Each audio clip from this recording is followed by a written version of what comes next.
Ya,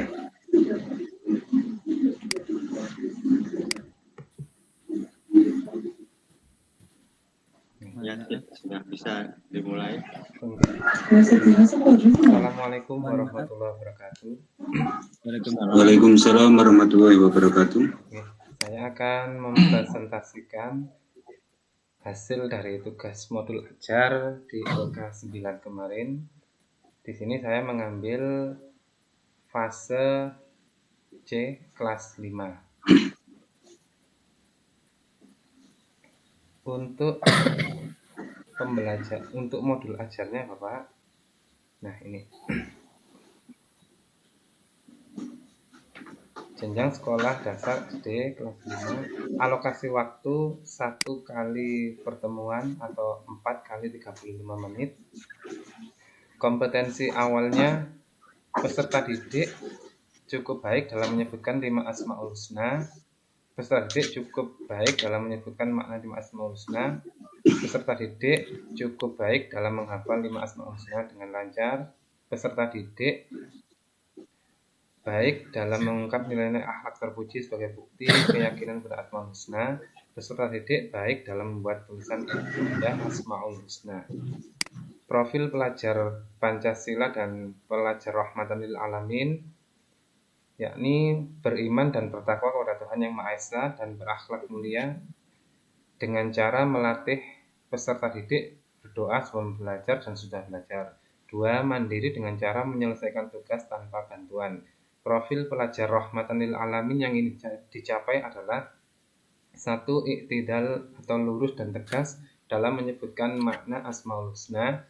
2. Tahadzur dalam kurung berkeadaban, integritas dalam mengucapkan lafal asmaul husna. 3. Qudwah atau artinya keteladanan dalam meneladani sifat asmaul husna. Sarana dan prasarananya ruang kelas, musola, alat dan bahan, papan tulis, spidol, LCD proyektor, laptop, alat peraga, kartu asmaul husna. Target peserta didik yakni peserta didik reguler, jumlahnya 15 peserta didik. Model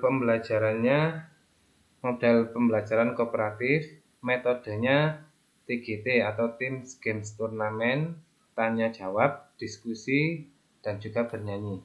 Media pembelajarannya video pembelajaran, kartu soal, dan kartu jawaban. Kompetensi intinya tujuan pembelajaran, peserta didik mampu menjelaskan makna asmaul husna, menyimpulkan perilaku terpuji asmaul husna, al-qawiyyu, al-qayyum, al-muhyi, al-mumit, dan al-ba'is dengan benar. Kriteria ketercapaian tujuan pembelajaran, peserta didik baik dalam menjelaskan makna asmaul husna. Yang kedua, peserta didik baik dalam menyimpulkan perilaku terpuji yang sesuai dengan asmaul husna. Peserta didik baik dalam membuat tulisan asmaul husna. Pemahaman bermaknanya, peserta didik mampu menjelaskan makna asmaul husna. Peserta didik mampu menyimpulkan perilaku terpuji yang sesuai dengan asmaul husna. Peserta didik mampu membuat tulisan asmaul husna. Pertanyaan pemantik, apakah kalian mengenal nama-nama Allah? Apakah kalian sudah hafal nama-nama Allah?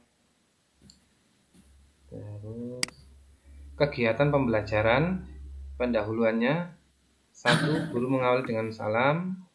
Guru menerapkan KSE, kompetensi sosial emosional, dengan bertanya apa sudah siap belajar. Ketiga, guru meminta salah satu peserta didik untuk memimpin doa sebelum belajar. Keempat, guru membangkitkan motivasi peserta didik dengan bernyanyi asmaul husna yang ditampilkan melalui LCD. Yang kelima, guru memimpin kesepakatan kelas melibatkan murid.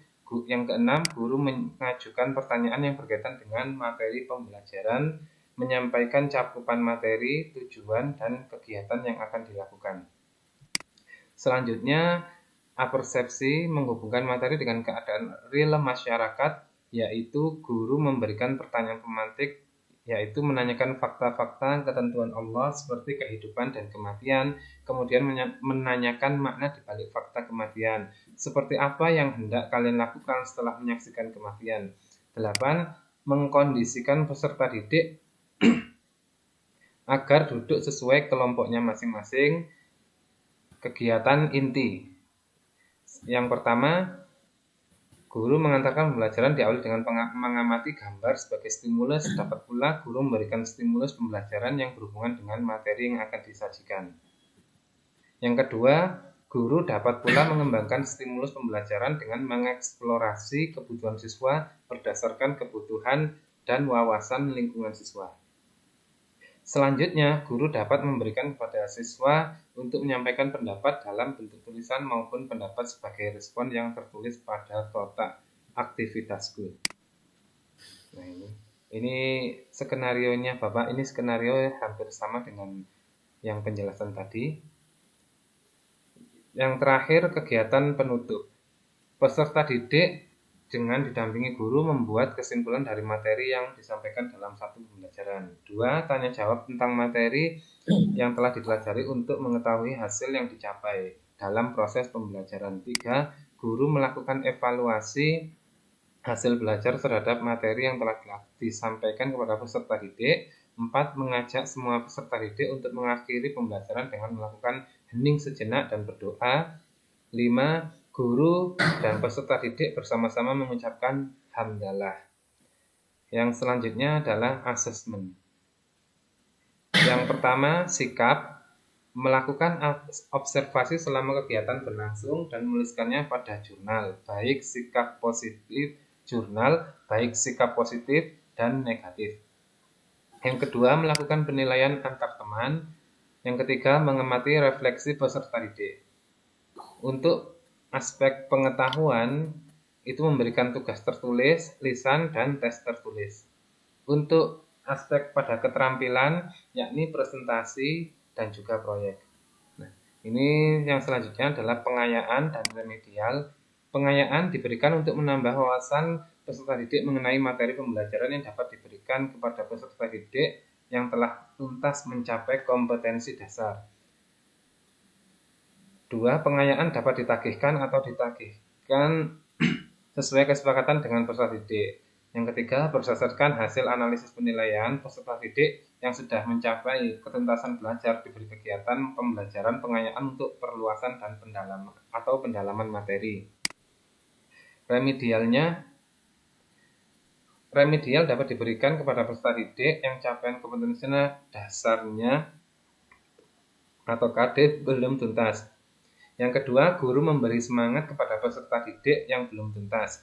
Ketiga, guru akan memberikan tugas bagi peserta didik yang belum tuntas dalam bentuk pembelajaran ulang, bimbingan perorangan, belajar kelompok, pemanfaatan tutor sebaya bagi peserta didik yang belum mencapai ketuntasan belajar sesuai hasil analisis penilaian.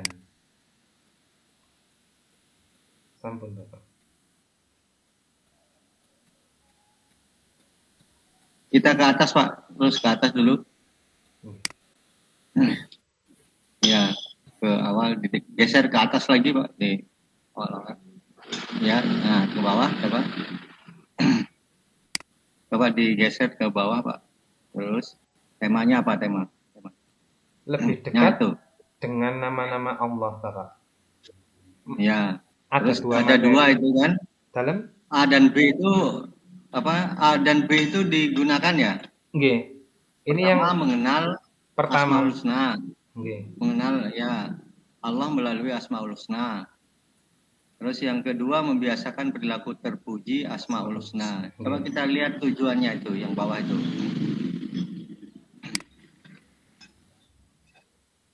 Ini, Bapak. Ya.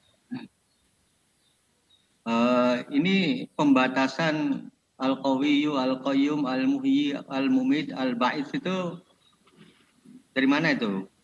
Di materinya, Bapak. Jadi untuk di materinya. Nggih. Ya. Berarti tidak seluruh Asmaul Husna. Tidak, Bapak, hanya 5. Kenapa tidak muncul di A dan B misalnya? Misalnya misalnya yang pertama A itu apa itu, Pak? Peserta didik mampu menjelaskan arti Asmaul Husna niku, Bapak. Enggak, di temanya. Oh, ayo mengenal Allah SWT melalui Asmaul Husna. Nah, ya. Terus ini ini kan luas sekali ya Pak ya. Terus yang B itu juga luas sekali. Bisa diceritakan bagaimana muncul yang luas ini kemudian disempit gini? Ya memang di materinya begitu? Nggih. Apakah di materinya? Jadi di materinya seperti itu, Ya. Pak. Oh, materinya seperti itu sehingga Bapak merumuskan tujuan pembelajarannya seperti ini ya. Nggih. 1, 2, 3 ini ya. Nggih. Terus yang ke berikutnya ini misalnya ya, peserta didik mampu menangkap nilai-nilai terpuji sebagai bukti keyakinan Asmaul Husna. Kenapa tidak di Asmaul Husna Al-Qawiyyu sampai kemudian Al-Ba'is itu kok kembali ke yang umum ini? Oh, iya, kurang. Iya dah. Kurang. Artinya kembali ngambil yang wilayah yang besar itu. Nah, terus yang berikutnya, kenapa jadi muncul ini peserta didik mampu membuat tulisan indah? Ya, ini dari mana munculnya gitu? Ya, kompetensi peserta didik mampu membuat tulisan indah. Ya, kalau kita lihat ke atas kan tidak ada cantolannya. Ya. Nah, yang begini-begini ini memang harus dipertimbangkan kembali keselarasannya dengan tema besar, lalu perincian dari tema besar. Kita sudah merincinya atau kita sudah mentaksisnya, mengkhususkan ya mulai Al-Qawi sampai Ba'is ya. Tapi ada yang kemudian kembali ke yang umum yang luas ya. Terus kemudian ada bagian yang tidak berkaitan dengan rencana awal materi pembelajarannya adalah ini muncul kemudian di tujuan kan gitu ya Pak Zainal ya. Oke, Bapak. Nah, terus indikator Pak, coba naik ke bawah lagi indikator. Nah, antara ini kan maksudnya indikator tujuan pembelajaran ya Pak ya. Oke. Ya, artinya visualisasi atau rincian yang lebih jelas dari tujuan pembelajaran yang kita sebut sebagai indikator pencapaian kompetensi kalau di istilah yang lama ya. Nah, tujuannya 3, indikatornya 3 juga gitu. 3 juga. Ini kan nggak cocok ya, nggak cocok. Misalnya ada orang ganteng misalnya kan, ya.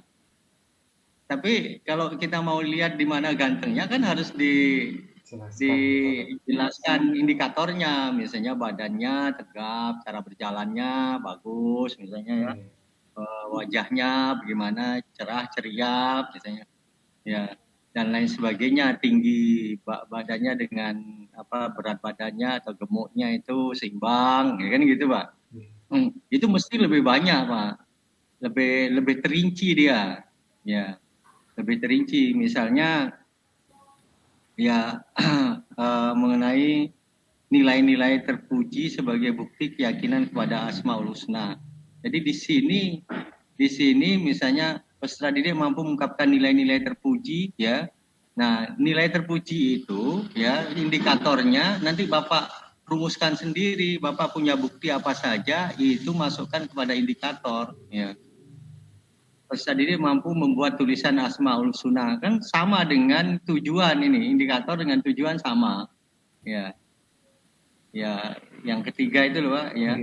Peserta didik mampu membuat tulisan Asmaul Husna, terus di indikator peserta didik mampu membuat tulisan Asmaul Husna gitu kan. Yang ini yang saya sebut tadi tidak begitu selaras. Kita lihat misalnya di bagian lain, kegiatan pembelajaran Pak. Angkat dulu sedikit Pak.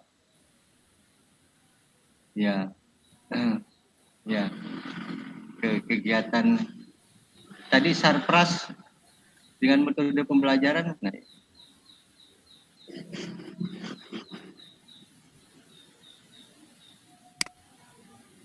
Nah, kompetensi awal, ya, alat peraga, kartu Asmaul Husna. Ya ini yang seringkali juga terjadi ya, kita tujuannya malah menghafalkan nama-nama yang baik dari Allah yang kita sebut sebagai Asmaul Husna. Tapi nilai-nilai Asmaul Husna itu kita abaikan. Sini kita abaikan. Nah, ketika merumuskan model pembelajaran kayak model pembelajaran kooperatif, bagaimana menerapkan pembelajaran kooperatif itu untuk membelajarkan nilai-nilai Asmaul Husna, itu harus dipikirkan, ya, dan itu dijelaskan di dalam minimal muncul jejaknya di kegiatan inti pembelajaran. Begitu juga penggunaan video, kartu soal, kartu jawaban. Coba kita lihat di kegiatan inti, Pak. Kegiatan intinya. Ini kan kompetensi inti, kegiatan intinya. Coba terus, ya, kegiatan inti ya itu. Ya, tadi coba Pak, kegiatan inti tadi. Ini Bapak. Nah, terus yang peserta kegiatan inti, kok guru dapat mengembangkan stimulus ya. Skenario 1 ya, kegiatan inti 50 menit itu Pak, apa isinya Pak? Enggak, ini Bapak. Ya, coba. Pembelajaran. Guru mengantarkan pembelajaran diawali dengan mengamati gambar stimulus. Ya, dapat gambar sebagai stimulus. Dapat pula guru memberikan stimulus pembelajaran yang berhubungan dengan materi. Ini Bapak, misalnya ini gambar. Misalnya menyambut kehadiran bayi, sholat jenazah. Okay. Apa hubungannya dengan kompetensi yang sudah ditentukan dalam tujuan pembelajaran itu, Pak? Ini gambar ini. Dia memberi stimulus apa berkaitan dengan kompetensi yang ingin dicapai. Nanti ini dipikirkan lagi, Pak. Misalnya guru dapat mengembangkan stimulus pembelajaran. Ini stimulus terus ya. Coba turun lagi, Pak. Ke bawah, Pak. Terus ke bawah.